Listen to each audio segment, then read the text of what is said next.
Bonjour à tous, je suis ravi d'être là. Vous inquiétez pas, c'est le dernier panel keynote, donc vous allez bientôt pouvoir déjeuner et boire un petit verre après cette matinée, vous l'avez bien mérité.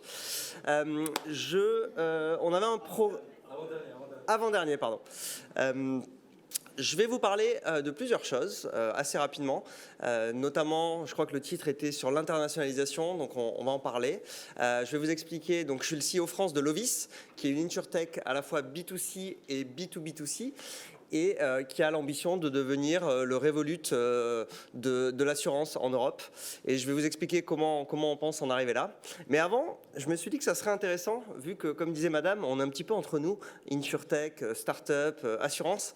On a parfois le sentiment, je ne sais pas si c'est quelque chose que vous partagez, mais qu'on est un peu dans la vague insurtech, qu'on est au bon endroit, au bon moment.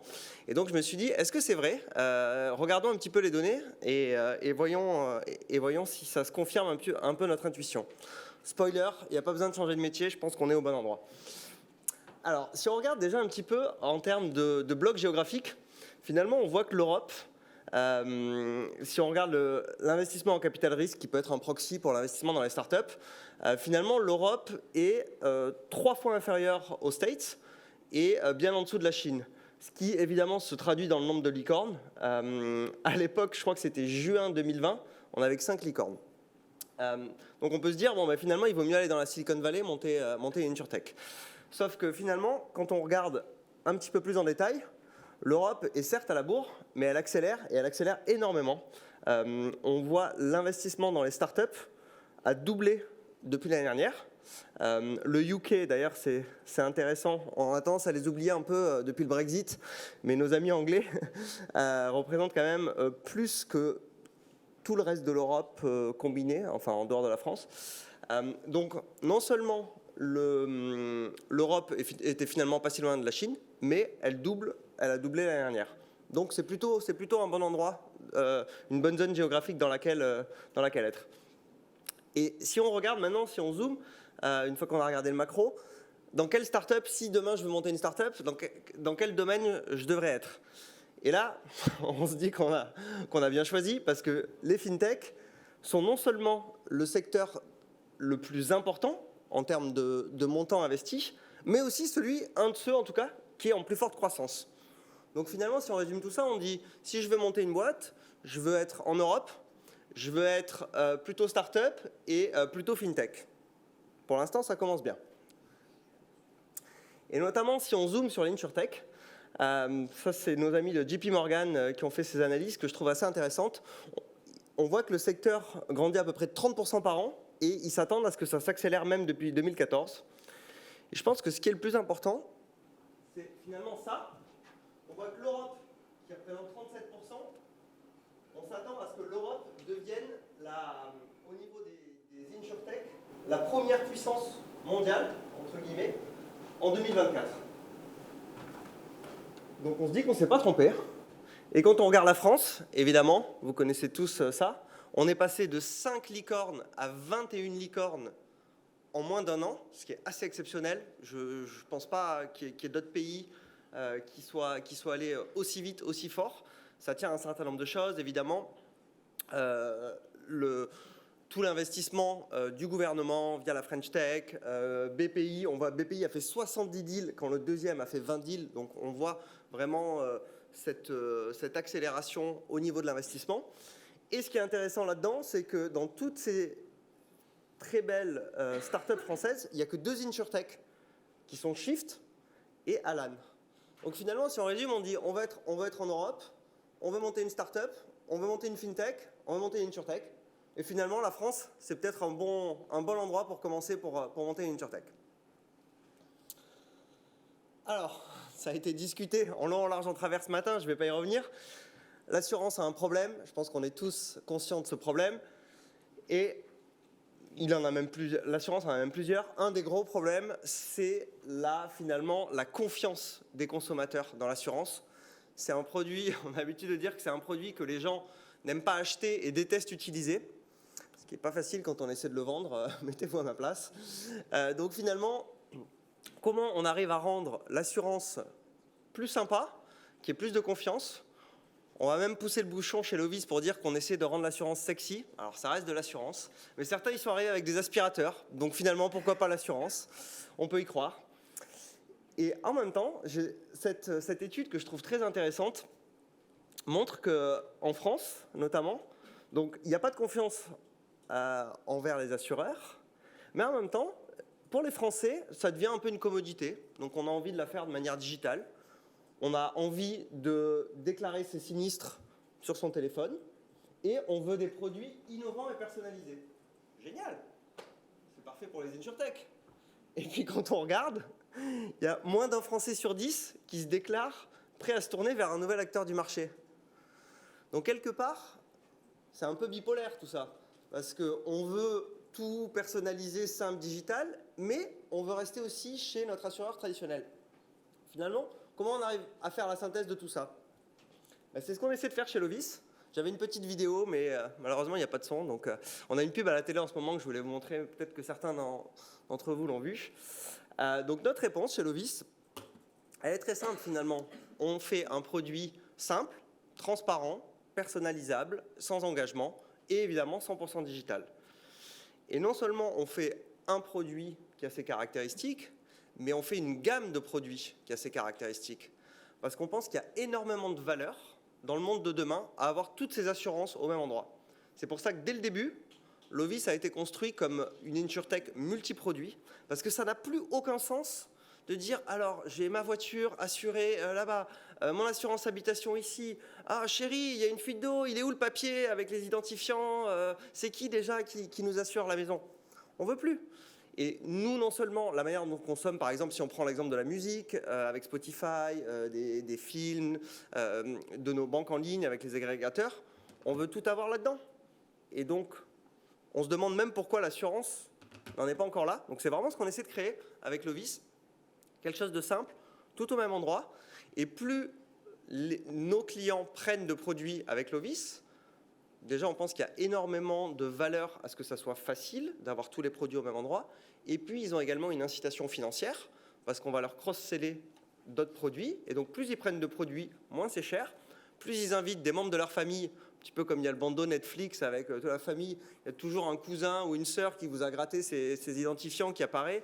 Et ben, on peut imaginer que l'assurance de demain, ça peut être comme ça peut être quelque chose de familial, de multiproduits, et qui permet finalement d'avoir un mode de consommer l'assurance comme on consomme nos autres produits. Et alors, je pense qu'on peut déjà tous s'identifier à ça, mais alors imaginez la génération, c'est les Z, c'est ça, les TikTokers. Eux, en fait, ne comprendront même pas que l'assurance, il faille envoyer une lettre recommandée ou aller dans une agence, parler à un conseiller qui va leur demander d'imprimer un papier. Vous imaginez imprimer un papier pour ces gens-là, c'est le Moyen-Âge. Donc on pense que la démographie joue également énormément en faveur d'une évolution du paradigme chez les consommateurs vers une consommation qui, c'est le sens de l'histoire, qui ne va que se digitaliser. Et finalement, on voit, j'étais à HEC à Dauphine la semaine dernière, parler à des étudiants et j'ai fait un petit sondage dans la salle, j'ai dit, donc ils étaient en Master 2, donc ils n'étaient pas tout jeunes, et je leur ai demandé qui utilisait l'assurance de leurs parents. Et il y avait quelque chose de ridicule, comme 3/4 des gens qui utilisaient encore l'assurance de leurs parents. Donc je pense qu'il y a encore, on est encore dans un cycle où les jeunes étudiants, début d'actifs, consomment encore l'assurance de leurs parents. Je suis convaincu que tout ça va changer parce qu'il me semble que les jeunes, à mesure que les moyens technologiques leur donnent de l'indépendance, de la transparence, ils vont vouloir aussi se mettre probablement en rupture avec papa, maman et dire bah, moi j'ai mon assurance et peut-être même pitcher leurs parents, comme parfois je fais avec les miens, sur des nouveaux produits. Ah, t'as pas téléchargé cette app, voilà. Donc on pense que ça a beaucoup de valeur finalement d'avoir tout au même endroit. Donc ça c'est la vision de Lovis. Un point qui est important pour nous aussi, c'est que finalement, je pense qu'il n'y a pas de réussite dans le monde actuel, dans les insurtech, sans un impact positif sur la société. Et ça, c'est non seulement une demande des consommateurs, mais finalement, c'est aussi quelque chose qui doit être intrinsèque au niveau de la création des startups, au sens large, ce n'est pas que les insurtech. Et donc, on est très axé sur ces problématiques-là, qu'elles soient environnementales, sociétales, On a une assurance chien-chat, donc on a créé un label avec d'autres startups, parce que finalement, on est dans un monde où on ne peut plus polluer, vouloir être là juste pour faire de l'argent, sans avoir un impact social et sociétal important. Donc ça, c'est quelque chose qui est très fondamental pour nous aussi. Alors, je regarde un peu la montre. Pour revenir un petit peu à notre sujet, finalement, comment une startup comme Lovis se dit « Oh là là, ces petits jeunes avec des sweats à capuche, bon, les nôtres n'en ont pas, mais comment ils vont arriver à conquérir l'Europe ?» Ça revient intrinsèquement à la manière dont on construit l'InsurTech. Et ce qui est intéressant, c'est que Lovis a été construit dès le début. On a beau être une InsurTech française, on se voit pas, on se conçoit pas comme français parce que ça a été construit par design comme une InsurTech européenne. Qu'est-ce que j'entends par là? Finalement, sur un certain nombre de secteurs, de domaines de la construction, on a tout de suite pris la vision européenne. Si on regarde par exemple sur les assureurs, la plupart des InsurTech, dont certains qui doivent être dans la salle ou qui parlent plus tard, finalement prennent des produits d'un assureur et les vendent de manière digitale.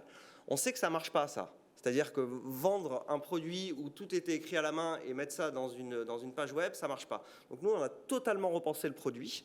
On est parti un peu d'une table rase et se dire bon, comment on construit un produit qui va parler à nos clients, aux consommateurs, et qui va faire en sorte que l'expérience va être géniale. Et pour ça, on avait besoin, comme on a 5 produits pour l'instant, on fait notamment, nos gros produits, c'est l'habitation, l'auto, chien-chat, smartphone. On va faire l'emprunteur, peut-être avec certains amis qui étaient là avant aussi. Finalement, on a multiplié les assureurs. On a la chance d'avoir des super partenaires assurances, que ce soit la Maïf, que ce soit Generali, Wacam. Donc on travaille avec 10 porteurs de risques. Et eux, ils ont cette capacité de nous accompagner sur des nouveaux produits et sur des nouveaux marchés. Donc dès le début, on s'est dit, on ne va pas devenir l'InsurTech maison d'un gros assureur qui nous fait 100% de nos assurances. Parce que ça nous permet de scaler de manière plus rapide. Finalement, on a un peu ce mantra chez Lovis, dès qu'on fait quelque chose, dès que quelqu'un propose, que ce soit des GM produits qui sont dans la salle, ou quand on propose un partenariat, un nouveau produit, un nouveau service, on va automatiquement challenger la personne sur est-ce que c'est quelque chose qu'on peut scaler? Est-ce que c'est quelque chose qu'on peut mettre en place dans 20 pays européens? Parce que sinon, on ne va pas arriver finalement à se développer assez vite en Europe pour arriver au but d'être un acteur pan-européen. Finalement, c'est très simple. On se dit que pour monter une très belle boîte, licorne, décalicorne, comme on veut, il faut être multi-produits, multi-canaux de distribution et pan-européen. Et que c'est la seule condition finalement pour arriver à avoir quelque chose qui a beaucoup de valeur pour les consommateurs, qui a beaucoup de valeur pour les clients. Je fais pas mal de mentoring dans les startups et je vois qu'il y a un petit peu le travers de quand on monte une startup, on commence par la France et on se dit bon, on attaque le marché français, market fit en France, puis après on ira en Espagne, en Italie. En fait, je pense que c'est hyper important de construire directement sur une vision européenne. C'est pareil pour les data. On a 13% chez Lovis des équipes qui travaillent dans les data, qui sont des data scientists avec des PhD bien plus intelligents que nous. Et en fait, pourquoi c'est si important? Parce qu'on pourrait se dire, bah, finalement, c'est quand même, il y a la partie B2C, ça ne demande pas tant de data que ça. C'est fondamental d'avoir une connaissance extrême de la data, parce que c'est ça qui nous différencie des assureurs, on va dire, un petit peu traditionnels et classiques, qui ont tendance à travailler plutôt en silo. Donc nous, on a besoin d'avoir une vision 360 à la fois de nos clients, de nos chiffres. J'ai fait la démonstration une fois de prendre, je montre notre outil de reporting et je prends une assurance Lovis sur mon smartphone et d'un seul coup, poup, en live, en fait, on va pouvoir avoir une vision directe de notre portefeuille. Et ça, c'est vrai que c'est notre agilité. Donc on investit énormément sur le traitement, la collecte des data, de les organiser et de pouvoir vraiment s'en servir comme un avantage concurrentiel. Ça, si on ne l'avait pas fait depuis le début, il y a beaucoup d'InsurTech qui outsourcent leur technologie à des partenaires pour avoir une app plus belle, pour aller plus vite sur le marché. ce qui peut être une très bonne stratégie. Nous, on a choisi la difficulté. On a choisi de rester peut-être un peu plus au stand que certains, mais de construire un moteur de Ferrari qui va vraiment nous permettre d'aller très très vite et de pouvoir scaler en Europe. Parce qu'une fois qu'on a la maîtrise totale de notre book et de nos données, on va pouvoir étendre ça dans d'autres pays européens. Donc c'est très important finalement dès le début de penser Europe, voire monde. Et c'est pareil finalement sur les people, pour parler bien français, et la culture. On a 17 nationalités chez Lovis et j'en suis très fier parce qu'on se considère vraiment comme une société européenne. On ne peut pas avoir qu'une équipe française en France, une équipe espagnole en Espagne. Donc on a besoin de mélanger. Déjà, c'est une formidable richesse personnelle et humaine d'avoir ça. Et ça nous permet d'avoir cette culture d'entreprise qui est très forte, qui est très internationale. La majorité ont soit travaillé à l'étranger, soit ont été entrepreneurs. Et donc finalement, quand on mixe une culture entrepreneuriale très forte avec une culture internationale, il nous semble que ça va vraiment permettre de pouvoir accélérer. Et donc tout ça mis bout à bout, finalement, ça nous permet d'avoir une vision très claire, de pouvoir ouvrir 2, 3, 4 nouveaux pays par an et de pouvoir avoir un déploiement en Europe qui va être très important parce qu'on a mis toute la machine en avant pour pouvoir se développer vraiment de manière rapide et simple. Et le dernier élément qui est hyper important pour l'internationalisation des startups, c'est d'avoir un playbook.